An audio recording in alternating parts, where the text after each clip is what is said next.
पहले मोहम्मद बिन सलमान, उसके बाद यूएई और अब तुर्क सदर तैयब अर्दगान की जानिब से भी इमरान खान की हिमायत का ऐलान कर दिया गया। और बहुत अहम तरीन मैसेज जो है वो पाकिस्तान के इस्टेब्लिशमेंट को तुर्क सदर तैयब अर्दगान की जानिब से पहुंचा दिया गया।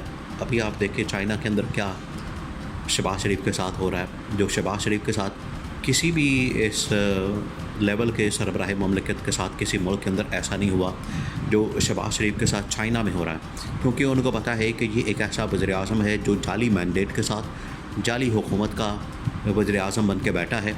असल जो वज़ीर-ए-आज़म है, असल जिसको वोट पड़े हैं, असल जिसके पास अवामी सपोर्ट और मैंडेट है, वो तो अडियाला जेल के अंदर बैठा हुआ है, कैदी नंबर 804। और ये जाली मैंडेट के साथ आ गया है यहाँ पर अपनी हुकूमत और पाकिस्तान का नुमाइंदा बनकर और उसकी नुमाइंदगी करने। लेकिन फिर चीनी हुकूमत भी समझती है इस मामले को, उन्होंने लगा दिया फीते काटने पे दुकानों के और स्टोरों के, जनरल स्टोरों के, इस तरह के उन्होंने फीते काटने पे लगा दिया इसको। अब तुर्क सदर ने भी मैदान में आके जो हकीकत है वो बयान की है। लेकिन तुर्क सदर से बेहतर कौन जानता है कि जमहूरियत की जद्दोजहद क्या होती है। और क्योंकि उन्होंने ख़ुद भी इस तरह की जद्दोजहद की है, उन्होंने भी आखिरकार वहाँ की जो इस्टेब्लिशमेंट है उनका रास्ता रोका है। तो पाकिस्तान में उनको पता है कि इमरान खान एक ऐसी जद्दोजहद कर रहा है, स्ट्रगल कर रहा है, एफर्ट कर रहा है, जो कि आगे एक टर्निंग पॉइंट साबित हो सकती है और पाकिस्तान में तारीख रकम हो रही है। ये इंतहाई अहम तरीन मामला है, इसको आपने समझना है। देखिए, पहले आपको पता है कि मोहम्मद बिन सलमान ने जो अब इन्वेस्टमेंट है वो रुक गई है, मसला बन गया पाकिस्तान के अंदर, बहुत बड़ा, ये इस्टेब्लिशमेंट के लिए बहुत बड़ा मसला बन गया कि इस हुकूमत को साफ इनकार कर दिया गया है मोहम्मद बिन सलमान की जानिब से। पहले उन्होंने कहा था कि हम इन्वेस्टमेंट कर देंगे, हम 25 अरब या 50 अरब या 100 अरब डॉलर्स की कुछ कंपनीज़, और फिर उसके बाद कुछ ऑयल वगैरह, डॉलर्स वगैरह और इन्वेस्टमेंट, इस तरह की एक बड़ी लंबी चौड़ी डील थी जो कि इमरान खान के दौरे हुकूमत में तय हुई थी। इमरान खान के दौरे हुकूमत में मामलात सेट हुए थे, लेकिन वो सारा इनके ऊपर पानी फिर गया।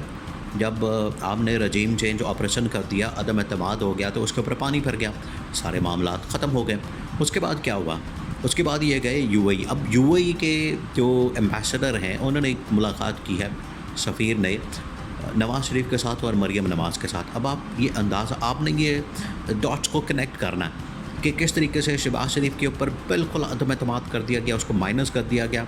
और ये जो दोनों ने मुलाकात की है यूनाइटेड अरब एमिरेट्स यानी कि जो यूएई के सफ़ीर के साथ, ये पहले मुलाकातें हुई हैं नवाज़ शरीफ मरीम नवाज़ की इस्टेब्लिशमेंट के साथ। मरी में जो खुफिया मुलाकातें हुई हैं, उसके बाद इन्होंने मुलाकात की है। तो नवाज़ शरीफ ने थोड़ा बहुत यकीन दिलाया कि ये शहबाज शरीफ यहाँ पर आके दावे कर रहा है। तो सफ़ीर ने कहा कि दावे कर रहा है शहबाज शरीफ और कह रहा है कि मैं 10 अरब डॉलर्स की इन्वेस्टमेंट ला रहा हूँ यूएई से। तो ऐसी मुझे तो पता नहीं है, मैंने तो कंफर्म किया अपने मुल्क से, तो ऐसी तो कोई बात हुई नहीं। शहबाज शरीफ के दिमाग में रात को कोई ख्वाब आ गया है या उसको कोई चुड़ैल आके बता गई है, क्या हुआ है। तो क्योंकि ऐसा तो वो हो सकता है रास्ते चलते चलते शहबाज शरीफ ने कहा हो कि शेख ज़ैद अल नहयान से कि आप 10 अरब डॉलर्स की, 40 अरब डॉलर्स की, 50 अरब डॉलर्स की इन्वेस्टमेंट करें। तो उसने हो सकता है सारा हिला दिया हो। इसने समझा कि बस अब लुट्टा पै गई और पैसा आ गया और डॉलर्स आ गए और मैं जाके ऐलान कर दूँ मैं वर्ल्ड कप जीत लिया है, या फ़लस्तीन फ़तह कर लिया, या मैंने कश्मीर फ़तह कर लिया। यहाँ है ही नहीं कुछ ऐसा। वो तो सफ़ीर ने आके बताया कि ऐसी तो कोई बात ही नहीं है। तो फिर उन्होंने कहा है कि ये आपका भाई जो शहबाज शरीफ है, नवाज़ शरीफ को कहा, और मरीम को कहा है कि ये तेरा जो चाचा है ये इसका दिमाग फिर गया है, बिल्कुल इसको समझ नहीं आ रही, और अब चाइना के अंदर बैठा हुआ है। अब उसके बाद जो है तुर्क सदर की जानिब से स्टेटमेंट आई है, बहुत अहम तरीन स्टेटमेंट, जो कि आलमी मीडिया के अंदर इस वक्त छप रही है, पब्लिश हो रही है। उसके अंदर ये कहा गया है कि पाकिस्तान मुसलसल एक ऐसे शख्स के साथ, एक ऐसा शख्स जिसके पास अवामी मैंडेट है, जिसके पास अवाम की सपोर्ट है, अवाम की पावर है और उसके पास अवाम का वोट है, उसको इक़्तिदार देने के बजाय, उसको इक़्तिदार में लाने के बजाय, उसके साथ जो है वो हुकूमत साजी के मामला तय करने के बजाय एक ऐसे शख्स को लेकर आ गए जिनके पास मैंडेट ही नहीं है, जिसके पास अवाम की सपोर्ट ही नहीं है। अब ये तुर्क सदर की जानिब से बात सामने आई है। लेकिन तुर्की ने पाकिस्तान में बड़ी सरमायाकारी की हुई है, बहुत पैसा उन्होंने लगाया मुख्तलिफ़ प्रोजेक्ट्स के अंदर, और इसी वजह से वो अब भी करना चाहते हैं, भी उनकी ख्वाहिश है।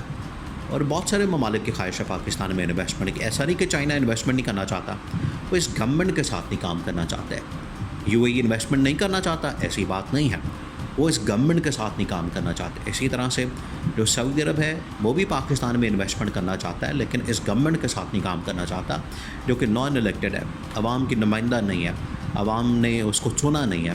یہ مسئلہ ہے اصل, اس کے اوپر ہی سارا مسئلہ بنا ہوا ہے, اس کے اوپر ساری ٹینشن بنی ہوئی ہے, اس کے اوپر ساری پرابلم بنی ہوئی ہے. تو اب یہاں سے معاملات جو ہے وہ نکل کر جا رہے ہیں عالمی سطح کے اوپر. اور عالمی اسٹیبلشمنٹ دیکھیں, پاکستان کے اندر جو اسٹیبلشمنٹ کام کرتی ہے اور جتنے یہاں پر طاقتور ممالک ہیں ان کے ساتھ آخرکار اسٹیبلشمنٹ نے ڈیل کرنا ہوتا ہے.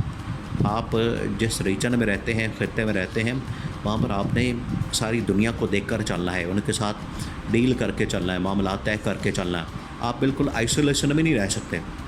ایک ہے لوکل سیاست, ایک ہے انٹرنیشنل بین الاقوامی. آپ نے اس کو بھی ذہن میں رکھنا ہوتا ہے, وہ سارے معاملات دیکھنے ہوتے ہیں, کیونکہ اس کے بغیر آپ آئسولیشن میں رہ نہیں سکتے, کام نہیں کر سکتے. آپ نے ساری دنیا کے ساتھ ڈیل کرنا ہے. تو اب جب کہ یو اے ای, اس کے بعد محمد بن سلمان, پھر اس کے بعد چائنا, اب ترک صدر طیب اردگان کی جانب سے جو اس طرح کی باتیں ہیں, یہ بڑی تشویشناک ہے, یہ بڑی خطرناک ہے, یہ بڑی خوفناک ہے. اس کی وجہ سے جو مسائل ہیں وہ بڑے جنم لے رہے ہیں کہ پاکستان کے اوپر جو اعتماد ہے وہ ختم ہو رہا ہے. اور یہ اعتماد کا ختم ہونا یہ بہت بڑے خطرے کی علامت ہے, بہت بڑے خطرے کی علامت ہے. اب یہ اسٹیبلشمنٹ اس بات کو ابھی اس کو اندازہ ہونا شروع ہو گیا, ان کو سمجھ آنا شروع ہو گئی ہے کہ حالات کس طرف جا رہے ہیں.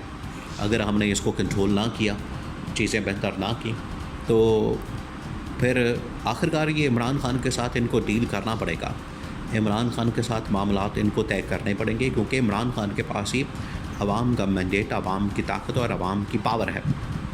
عوام نے کیونکہ اس کو منتخب کیا, اس کو الیکٹ کیا, تو یہ اسی کا مینڈیٹ بنتا ہے, اسی کی ساری پاور اور رائٹ بنتا ہے کہ وہ اس حکومت کو چلائے اور ملک کے اوپر حکومت قائم کرے اور حکمرانی بھی کرے. لیکن اگر یہ اسی طرح سے ایک شریف خاندان کو, زرداری خاندان کو اس طرح سے باریاں لگاتے رہیں گے, ان کے درمیان یہ ایک باری تمہاری ایک باری ہماری چلاتے رہیں گے, تو پھر ملک دیکھیں اب ریورس چل پڑا, معاملات ریورس چل پڑے ہیں. تو چیزیں بڑی خوفناک حد تک پہنچ گئی ہیں.